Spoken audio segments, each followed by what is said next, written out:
back with pressure, and we'll see how the Philadelphia 76ers handle it, whether they can beat the 10-second clock. And Grant just squirts right through the pressure. Half-court attack now by the Sixers. Anderson, pretty shot, baseline, Ron Anderson, averaging 13 a game, and now 4 off the Sixer bench. Pippen scoops it home. Still tied at 31. Scottie Pippen has reached double figures.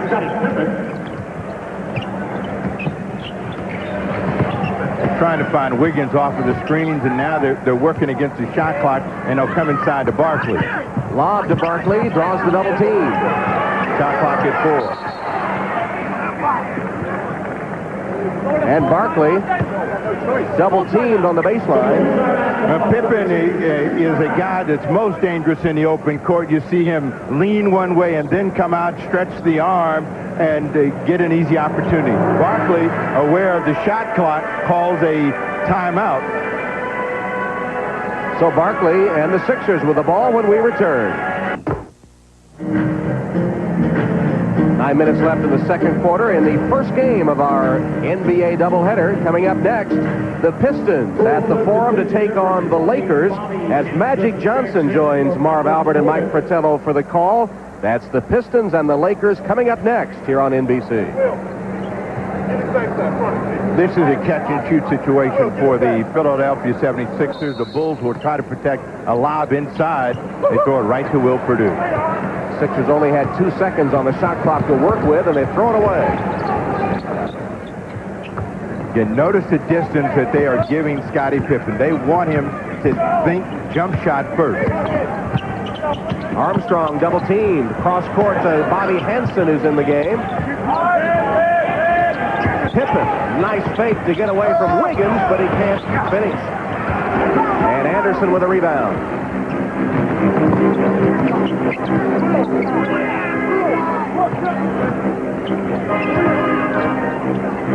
Grant, who scored 30-plus when he was in college, have to be offensive-minded. They get the good driving effort from Gilliam, but that's going to allow them to play 4-on-5 if Grant doesn't move in and look for that medium-range jump shot. Will Purdue's first foul of the game. Purdue out on the perimeter and trying to keep Gilliam from getting in, gets a piece of him, Gilliam on the line. Tough matchup for Will as Gilliam happy to be back at the forward spot after playing center, starting at center for 7 games for the 76ers. He told us yesterday much more comfortable at the forward spot. And with Jordan on the bench, Pippen has to increase his offensive efforts, and so does Horace Grant, but they've not really been able to get Grant the ball down on the box. Purdue recovered and was fouled. Personal foul, Greg. You see Barkley has totally recovered now because he's now giving directions out there on the floor. He left, he didn't know what time the game was and where he was, but now he's totally conscious and telling the official to pass off. Grant with his first foul. Great Grant of Philadelphia. Bobby Hansen connects from long range. Hansen in his 9th year out of Iowa. Hansen has struggled as a Chicago Bull, and I'm sure that Phil Jackson is happy to see that first shot go in for him. Barkley behind the back, underneath. Gilliam puts it home.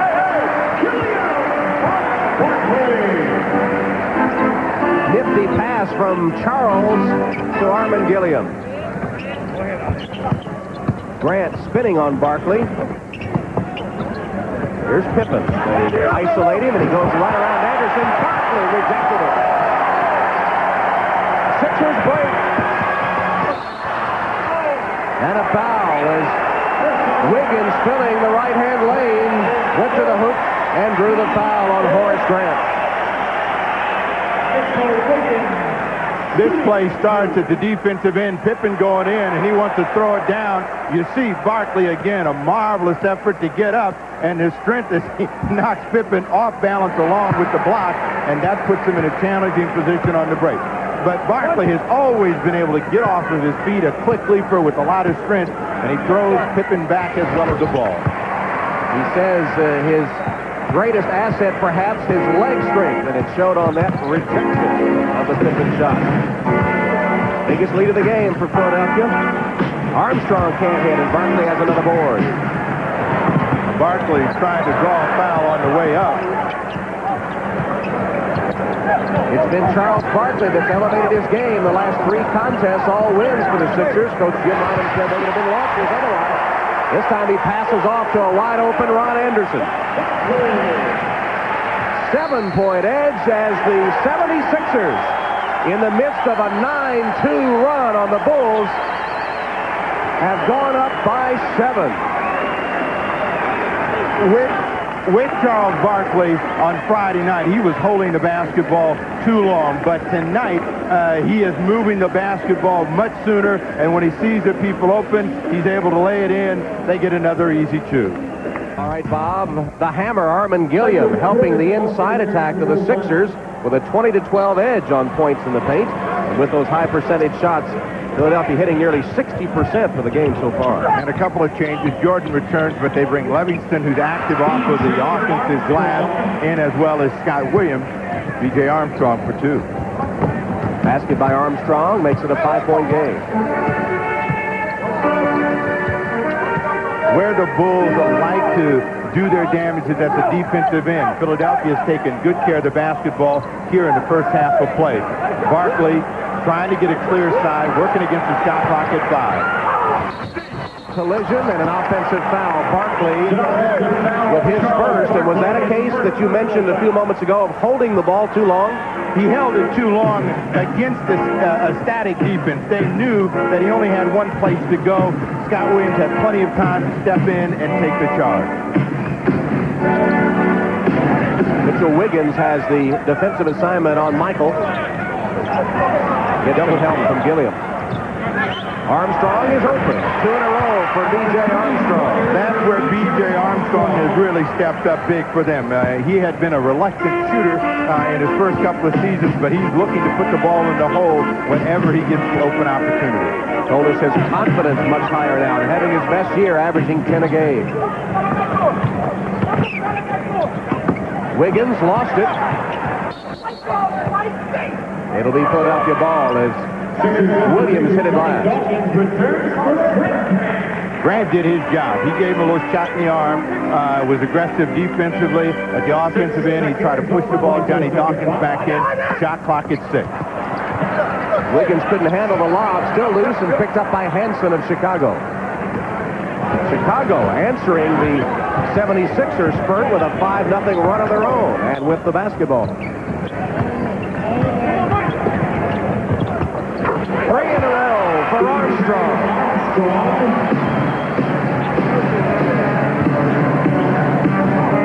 7 straight points by Chicago has tied the game.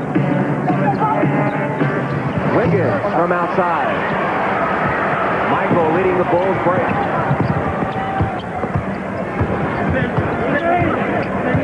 Hansen now backs it out, and they'll set it up. Armstrong has had the hot hand. He looks like he's very aggressive and wants another one. 4 in a row for B.J. and 9-0 run has given the Bulls the lead.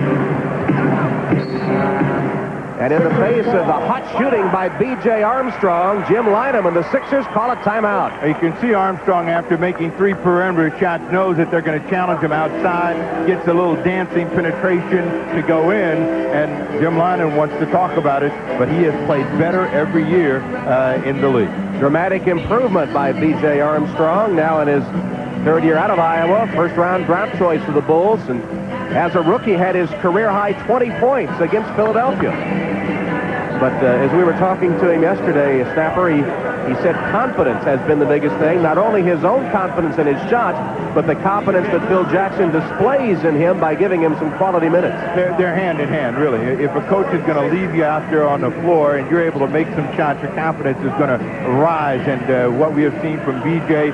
in different parts of games through the course of the season, as he has been able to step up and answer the challenge. Isaiah in the Pistons, Byron in the Lakers. Coming up next in the second game of our doubleheader, Magic Johnson will join Bob Costas at halftime to talk about the Lakers' woes of late Then Magic will join Marv and Mike for the call of the game. The Pistons and the Lakers up next. We have 4:21 left in the first half of a seesaw game at the Spectrum. After the 76ers had reeled off a 9-2 run, the Bulls got hot to answer the challenge with a 9-zip run of their own. They were able to get back in the ball game by forcing the 76ers to shoot against the shot clock, make turnovers, and then they came back and got scoring opportunities for B.J. Armstrong. And with that kind of defensive energy, you always will see the offense surge. And the ball goes in, then it becomes a real aggressive team. That's what the Bulls have turned out to be. 4 of 5 shooting by B.J. Armstrong. And in the matchup of the superstars, Michael and Charles have been quiet lately. They have 10 points apiece. Scottie Pippen also has 10, so the 3 Olympians this summer in Barcelona, Barkley, Jordan, and Pippen, with 10 points each. Percy Hawkins back in the game. You know that they're going to try to get him some chances to score. Barkley powers it up but can't score. Gets it down on the second effort and will step to the line. Scott Williams with a foul. His first. The reason that Barkley is one of the toughest guys to handle in the NBA down on the box is because of that strength and then his ability to get back after he misses the ball. All kinds of hands waving at Barkley, but he's the first one there and back up. Now a chance for a three-point play. With a little exclamation point on the toss of the ball. So Thunder, after being shaken up with a blow to the skull in the first quarter, powers that one through and has a chance for a three-point play. Got it. That's only the second Philadelphia offensive rebound today. They're one of the league's worst offensive rebounding teams.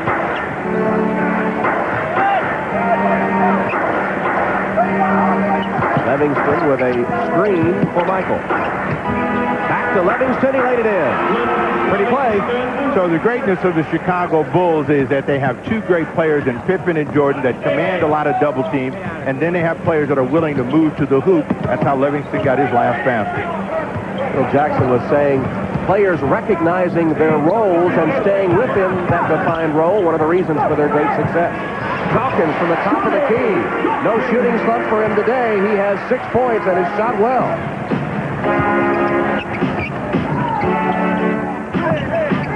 Livingston falling away. Short. Gilliam clears it to Dawkins. Percy Hawkins. Hawkins with his 9th point of the game, and the Sixers respond to the Bull challenge. Here's a steal. Gilliam gives it up to Barkley. And a foul as he made his way to the hoop on Cliff Livingston of the Bulls. Gilliam, you went the wrong way. Johnny Dawkins was over there waiting for that ball, but he made the right decision. He gave it to Barkley, who put some heat on Livingston, and he'll go back to the line. Cyril Charles has hit all 5 of his free throws. And he rolled it in. Well, when Barkley is at his best, he goes to the line a lot. But Snapper, look how it's steadily declined, and his pace for this season would be the lowest yet. It would be the lowest, and I think there have been a couple of things that have happened for Barkley through the years. The league has tried to keep him from getting inside. The wear and tear on his body has told him try to find an easier way to score. He gets both of those free throws. And he's 7 for 7 at the line today. And the Sixers up by 5. Clock shows 2:50 remaining in the half. You look at all of the league's big-time scores. Barkley, Jordan, Dominique Wilkins, Karl Malone, any of those guys, when they're going to have big nights, they're going to get them because they get a chance to get big chances at the